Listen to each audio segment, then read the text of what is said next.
Hi అండి, అందరికీ నమస్కారం. Welcome to my channel. Ration కార్డుదారులకు కేంద్రం మరొక శుభవార్త.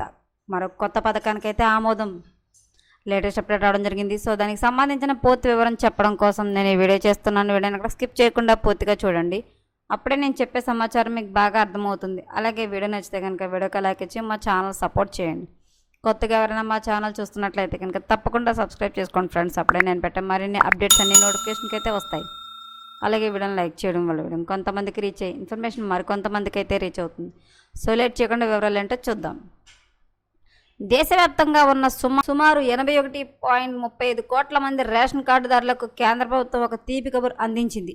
ప్రజా పంపిణీ వ్యవస్థను మరింత పారదర్శకంగా మార్చేందుకు, అక్రమాలకు తావు లేకుండా చేసేందుకు సార్ధిక్ పీడిఎస్ అనే నూతన పథకానికి కేంద్రం ఆమోదం తెలిపింది. ఈ పథకం ద్వారా సాంకేతికతను జోడించి రేషన్ పంపిణీని రియల్ టైంలో పర్యవేక్షించనున్నారు.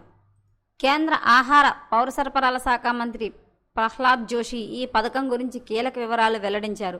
ప్రధానంగా రేషన్ బియ్యం మరియు ఇతర ఆహార ధాన్యాల పక్కదారి పట్టకుండా చూడడమే ఈ పథకం ముఖ్య ఉద్దేశం. ఈ పథకం అమలు కోసం కేంద్ర ప్రభుత్వం 25,530 కోట్ల ప్రకటించింది. వచ్చే 5 ఏళ్ల పాటు ఈ నిధులు పంపిణీ వ్యవస్థను ఆధునీకరించడానికి ఉపయోగిస్తారు.